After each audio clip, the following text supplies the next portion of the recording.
नमस्कार मंडळी, आपल्या चॅनलवर तुमचं स्वागत आहे। आज आहे अक्षय तृतीया, वर्षातील सर्वात महत्त्वाच्या 3.5 मुहूर्तापैकी एक दिवस। रविवार जरी असला तरी अक्षय तृतीया असल्यामुळे सकाळची सुरुवात लवकरच झाली। रविवार जरी असला तरी दर्शील आज अगदी सकाळी त्याच्या मनाने उठला होता, त्यामुळे मी सुद्धा खुश होते।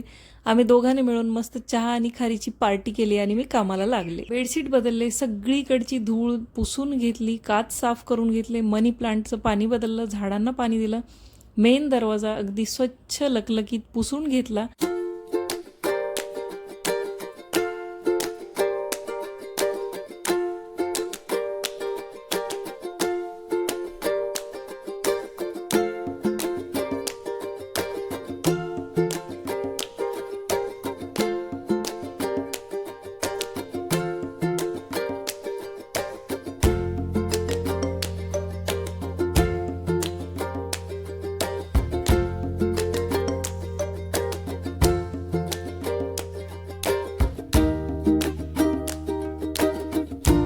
सकाळची सगळी पारुशी कामं झाल्यानंतर झाडून पुसून केलं, स्वच्छ दारात रांगोळी काढली आणि आज उंबरठा पूजन करायला घेतलं।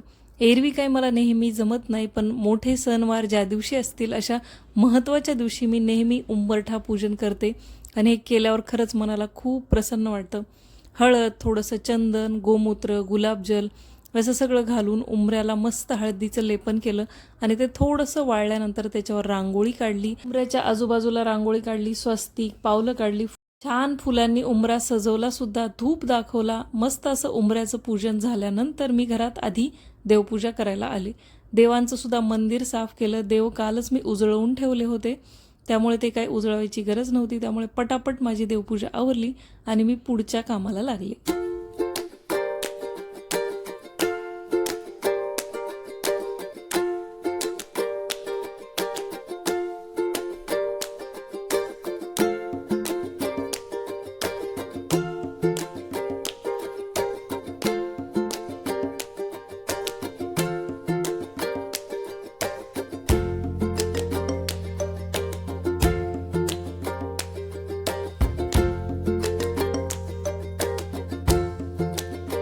आज अक्षय तृतीया आहे, त्यामुळे गॅसची सुद्धा मला पूजा करायची होती। गॅस स्वच्छ आदल्या दिवशीच पुसलेला होता। सकाळी सकाळी आंघोळ झाल्यानंतर त्यावर स्वस्तिक काढलं, समोरच्या भिंतीवर सुद्धा स्वस्तिक काढलं, अक्षदा व्हायला फूल ठेवलं आणि धूप दीप ओवाळला आणि अन्नपूर्णा मातेला नमस्कार सुद्धा केला।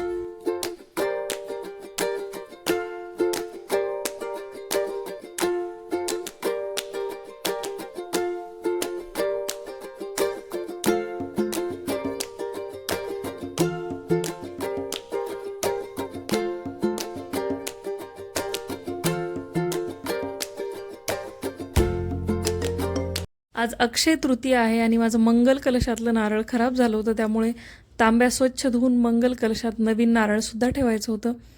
हळकुंड, सुपारी, पैसा, सोबतच चांदीचं नाणं घातलं, हळदी कुंकू अक्षता घातल्या, नवीन नारळ ठेवलं, धूप दीप ओवाळून देवपूजा केली, देवाला नमस्कार केला आणि नाश्त्याच्या तयारीला लागली। आज थोडासा उशीर झाला होता आणि स्वयंपाकसुद्धा भरपूर असा करायचा होता, त्यामुळे नाश्त्याला झटपट बनणारा पदार्थ बनवला, तो म्हणजे आपल्या शेवया। दूध, शेवया, साखर मस्त सगळ्यांनी खाल्ल्या। बटाट्याची भाजी, पुरी, आळूवडी, आंब्याचा रस असा मस्त बेत करायचा होता आणि आज सीझनचा पहिला आमरस होता, त्यामुळे मी तरी भरपूर एक्सायटेड होते। पुरीचं पीठ मळून ठेवलं, आंबे पाण्यात टाकून ठेवले, आंब्याचा आमरस केला आणि पहिला आमरस खाण्यासाठी मी इतकी एक्सायटेड होते की तुम्हाला काय सांगू। आमरसा एवढं सुख मला खरंच कशातच वाटत नाही। मस्त थंड होण्यासाठी आमरस बनवून फ्रीजमध्ये ठेवला आणि बटाट्याची भाजी करायला घेतली। बटाटे आधीच उकडून ठेवले होते, त्यामुळे थंड झाले होते। बटाट्याची मसालेदार लग्नातल्या पंक्तीसारखी भाजी करायची होती, त्यामुळे त्यासोबत खाण्यासाठी जिरा राईस केला। पीठसुद्धा मळून झालं होतं, आता फक्त भाजी बाकी होती। साधी सोपी सिंपल भाजी मी बनवते, पण ती खूप भारी लागते, त्यामुळे रेसिपी तुमच्यासोबत शेअर करते। तेलामध्ये खडे मसाले, जिरे, मोहरी, सोबतच हिंग घालायचं, लसण, अद्रक, हिरवी मिरची आणि कांदा घातलेली पेस्ट घालायची, त्यासोबतच त्यामध्ये हळद, लाल तिखट, धने पावडर, गरम मसाला घालायचा, टमाट्याची पेस्ट घालायची, चवीनुसार मीठ घालायचं आणि पाणी घालून अगदी 10 मिनटं मस्त मसाला परतून झाल्यानंतर उकडलेले बटाटे त्यामध्ये या प्रकारे कुस्करून घालायचे। यामध्ये आमचूर पावडर सुद्धा आवर्जून घाला, त्यामुळे भाजीची चव अगदी लज्जतदार होते। वरून थोडीशी कसुरी मेथी घालायची, अशी दणदणीत भाजी तयार होते ना की तोंडाला अगदी पाणी सुटेल. ही भाजी भातासोबत खा, पुरीसोबत खा, अगदी अप्रतिम लागते.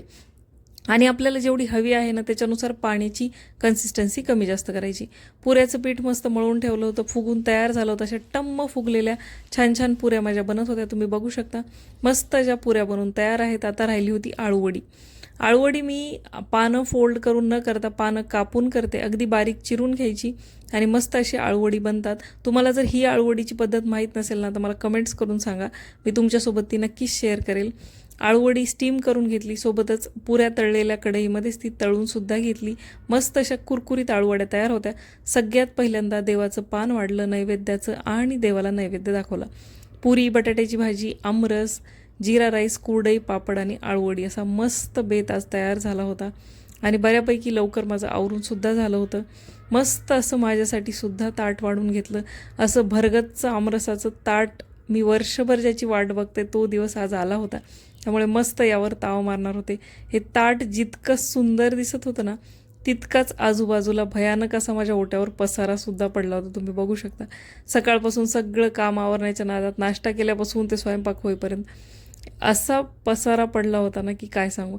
या सगळ्याकडे दुर्लक्ष केलं. मस्त भरलेलं ताट वाढून घेतलं आणि आधी त्याच्यावर ताव मारला. मस्त दणकून आमरस खाल्ला आणि नंतर झोपायला जायचा विचार होता, पण म्हणलं नाही, ह्या ओट्यावरचा राडा आवरल्याशिवाय काही जायचं नको.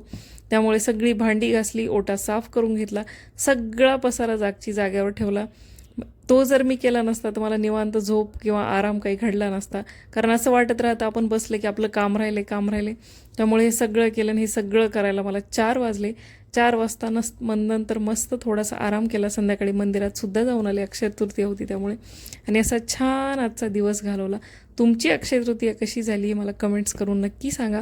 व्हिडिओ आवडत असतील तर एक लाईक करा, जास्तीत जास्त शेअर करा, कमेंट करा. तुमच्या एका कमेंटमुळे, लाईकमुळे व्हिडिओ बनवायला आणखी हुरूप येतो. चला, मी भेटते अशाच एका मस्त व्हिडिओसोबत पुढच्या ब्लॉगमध्ये. तोपर्यंत बाय.